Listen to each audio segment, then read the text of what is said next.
I'm putting the pieces together. And this is just a theory, whether it be conspiracy theory or not. But it really it kind of looking like it. So we're going in a big stage of tech, right? Tech is starting to become a major thing, and tech is advancing within the next couple of years, probably sooner. Um, but I watch this guy named Andrew Cartwright a lot. He's like a financial advisor when it comes to a couple of things. When it comes to like houses and stuff like that. But I don't know. I just like to learn it.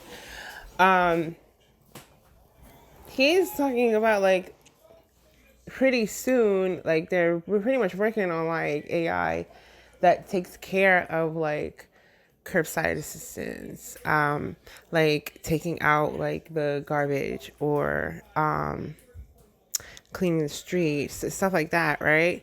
So I was just like, things are starting to become very automated. It's gonna be like self-driving cars, so a lot of stuff that people don't have to really be in the car. And I'm like, we're changing into a new era very soon, and it seems like big companies, big major heads, are very much aware of this. Like the major heads know what the plan is, what's pretty much what the cause of why there's such a big advance, and they're pulling in major companies to pretty much help solve what the cost is going to be, right? They're doing the effect to counteract a lot of stuff. So it's whatever is going to happen. It's something where people cannot be outside, not as normal how we used to. So it's like a lot of things are going to be robots are pretty much be taking over a lot of it. We already do that with, I just went to McDonald's to go pick up my son something as a little surprise for him. And I literally ordered it from off the damn computer. And pretty soon, like, they're talking about, like, robot restaurants. Like, it's not something where there's a lot of jobs that don't need people. So, and we keep going more and more in that stage. I remember, like, 50, 60 years ago, people were thinking that this was ludicrous what we're doing currently right now. We have virtual worlds, like, that was, like, unheard of. And that brings us to the next piece. As I feel like it's going to be something where I don't know exactly what it is, but it's something where it's not going to be the same as how it is right now. Like, you can't go outside the way that you used to. It's almost like almost like a COVID situation. It is like, I don't want to say dangerous to be outside, but it's not going to be the ideal thing to do. Virtual reality is starting to become a huge thing. And people are pushing this not just for gaming. It's starting to become like everyday life. It literally, Facebook turned into Meta, and Mark Zuckerberg is very huge on making like a metaverse, like, and he's like literally like leading the baton, and he's bringing other big companies into it. So this way, it's like interconnected. It's not just I want to play a game.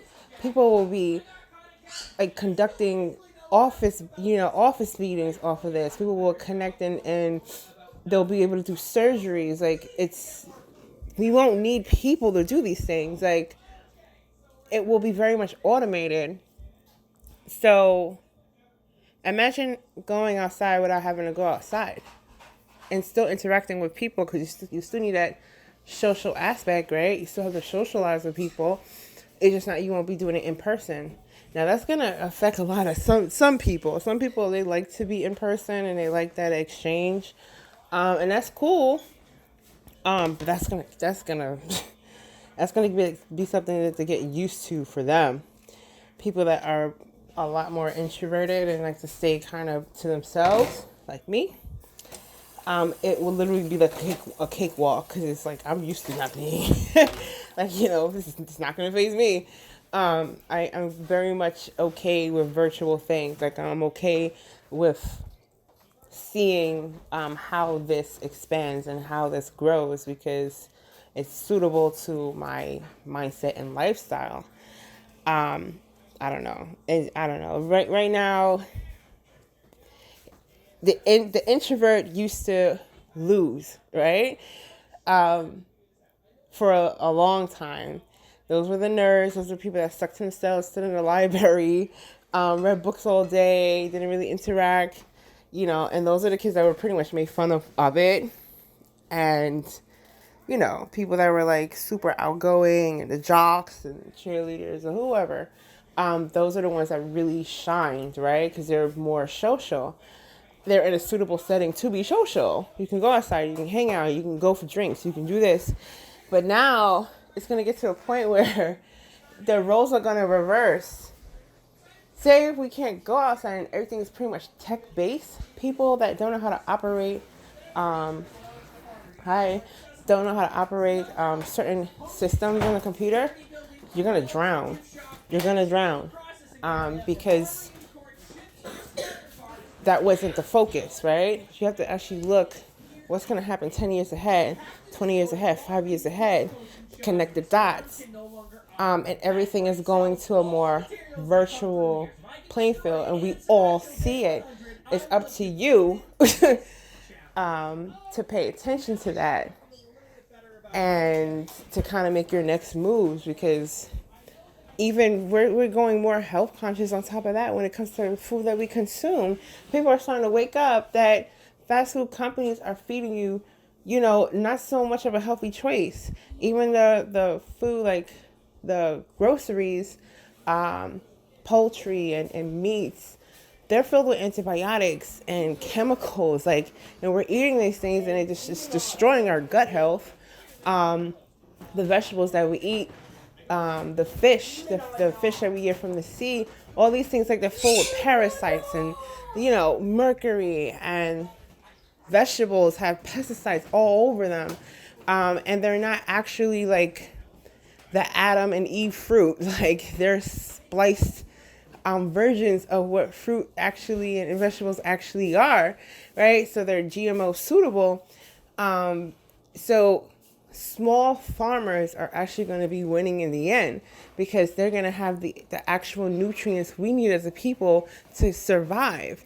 There's certain nutrients your body needs, like certain vitamins and minerals your body needs, and you can only get that from the fruit of the land.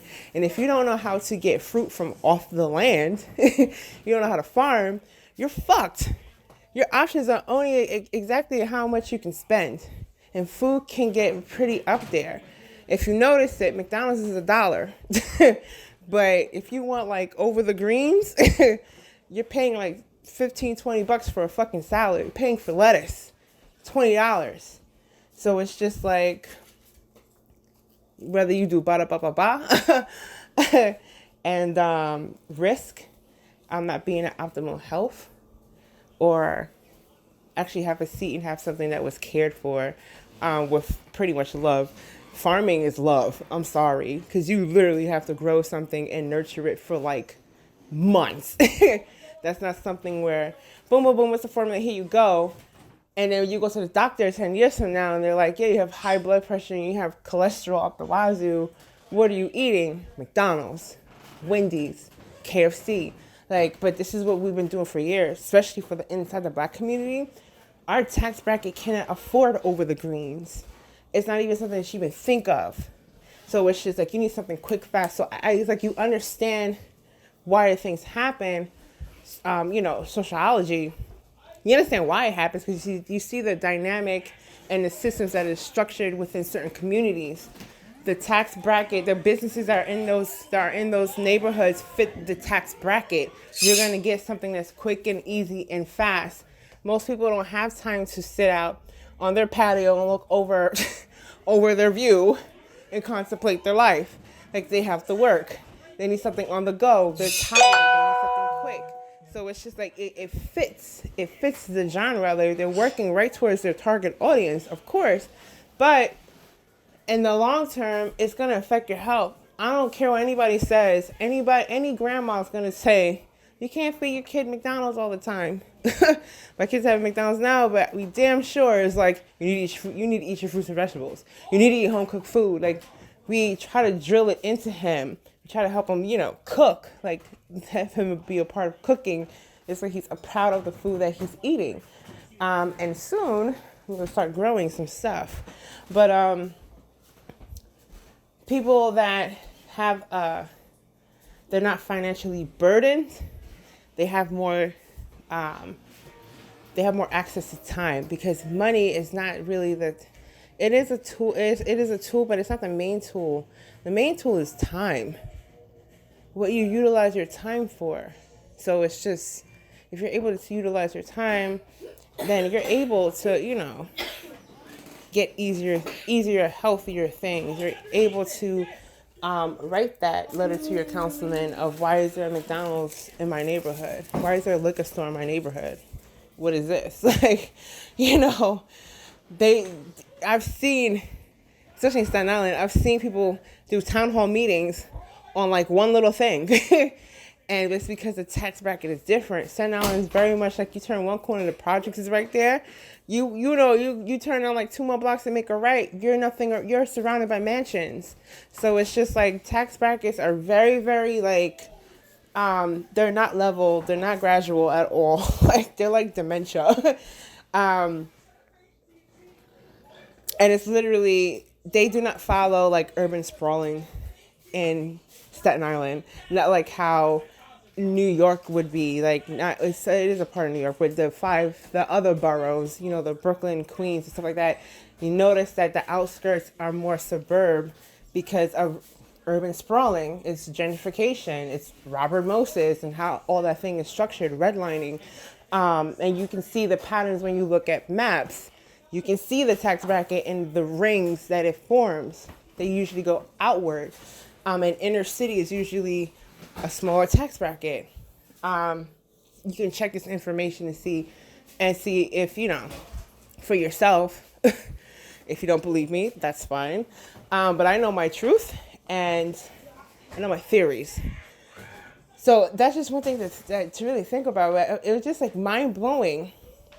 So really think about it and think about your next moves on what your game plan will be in the next couple of years, because things are going to drastically change. Like they're putting experiment things out right now, like Teslas. Take Teslas, like experimenting, driverless cars.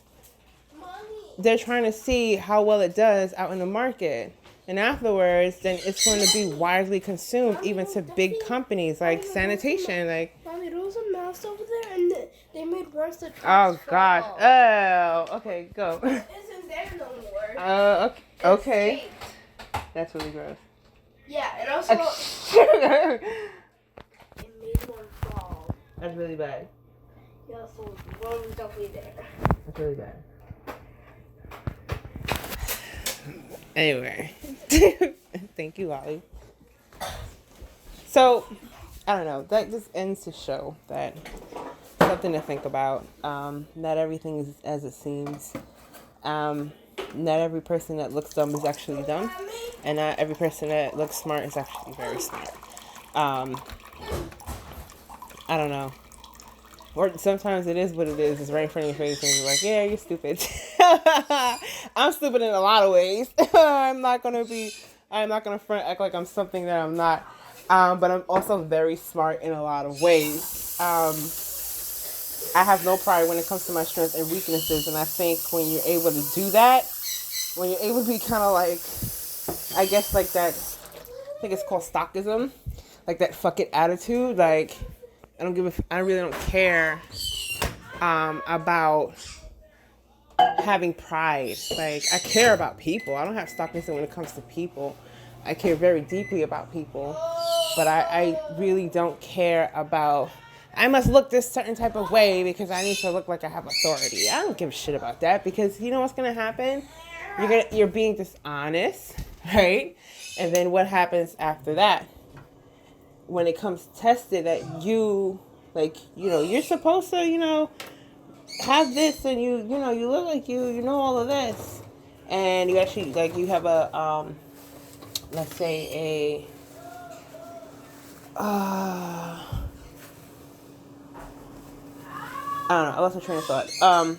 That happens sometimes.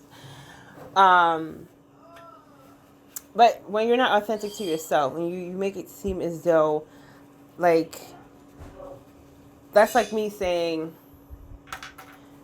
I can facilitate a group very well, knowing that I cannot. I'm not good when it comes to like being super charismatic. Sometimes I shine in when it comes to that. It comes out.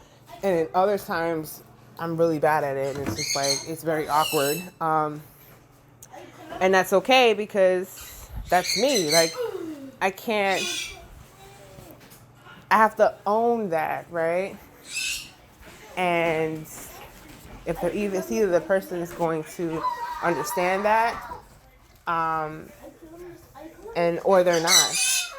You know, some people may be like, ha ha ha, something's wrong with you. You know, they laugh or whatever, they go silly jokes. That shows the maturity of them. That has nothing to do with you showing your strength and your weaknesses, right? I'm very meticulous and detail oriented, and I like structures. Like I like planning things out down to the detail. I don't like to deal with unannounced objections and stuff like that.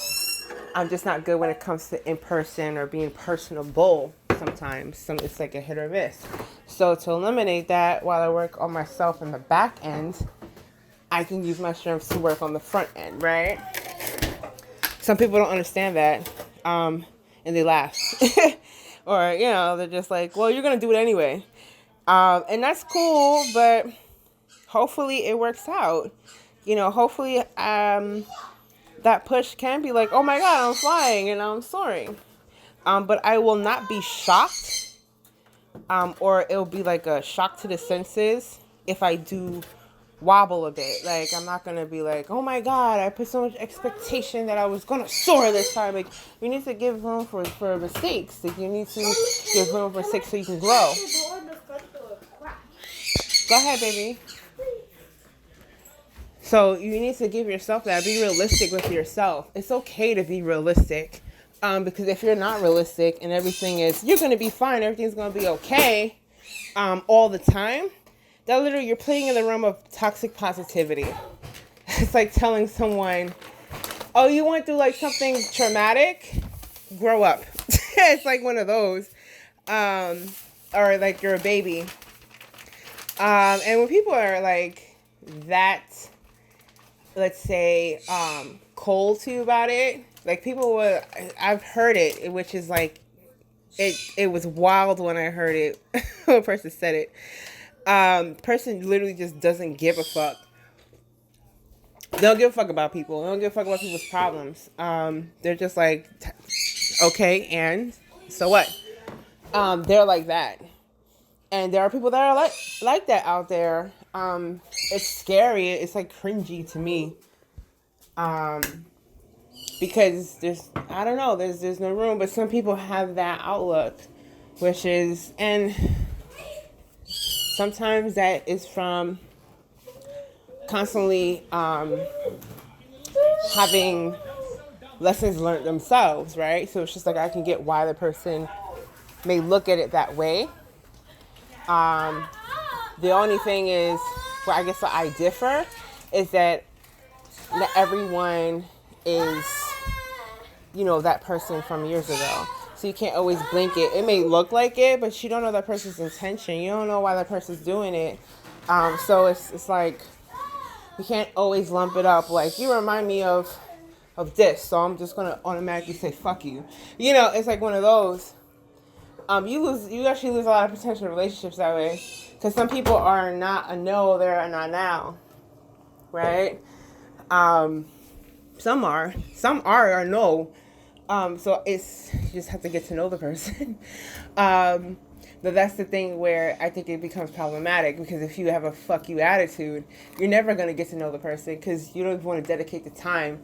And if you're in a business where you need to know people, you're going to lose a lot of fucking good referrals. Because you never know how many people are actually good at networking. You just have to see their strengths.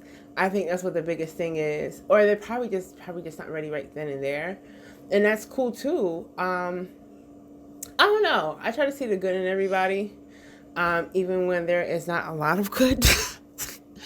It's just like, okay, you know what? agree to disagree, and that's it. It's just like, that's how you are, that's how I am, and that's just perfectly fine. It's not something where it's oh my god, this is a huge problem, because it really isn't. People at the end of the day have nothing to do with you. It's all about your reaction and how you handle it afterwards. That's like someone offending you, and instead of you doing a low blow back, you're just like, it's fine. Like, you just, maybe you don't see eye to eye with it, or maybe you just don't know all the elements or the variables right now. But it's okay. Like, it's you choose your reaction. You forgive them and you move on. You don't let them fuck up your day, because it's just like, if you worry about, oh my god, that person doesn't understand, I have to explain everything.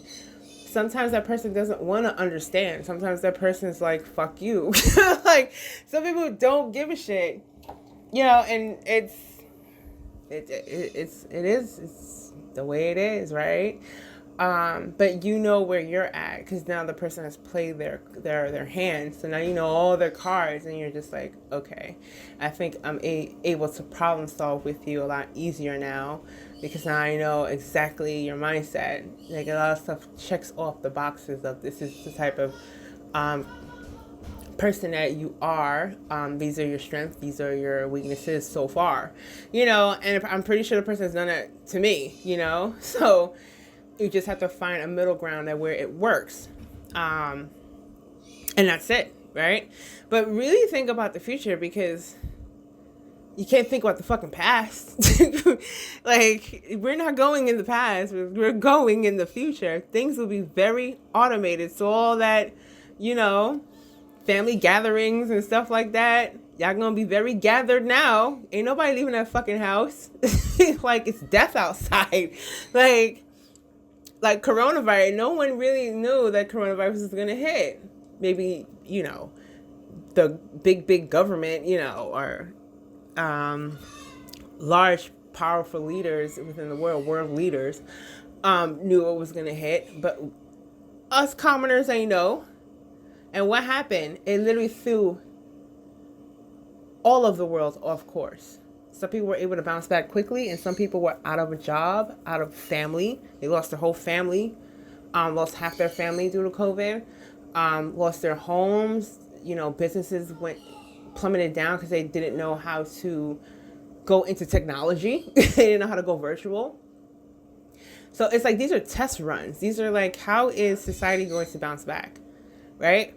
And some people thrived and some people did not. So you have to be very careful. If your business has to shut the fuck down in order for you to get through COVID, chances are you're not going to do so well. God forbid it's another COVID. And I'm not saying it has to be COVID itself. I'm just saying another pandemic-like thing. You're not going to survive. You're going to fucking falter. You better get on the script. Like, you need business. It's business. I'm pretty sure a lot of businesses do this. They like to do strategic plans. It's literally like a business plan. I had to learn it. What are you going to do in the next 5 years so this way you can grow? Okay, and then freaking market analysis. Like, what are the strengths and weaknesses of other businesses, and how did they fail and how did they exceed? They failed like this. Okay, so what are we going to do so we don't fucking fail like that? And then, what are they doing so well so we can actually copy it? Not copy it, but like learn it, so this way we can improve that and then use that. But that's it. Like, I think that's what it is. I'm not a guru.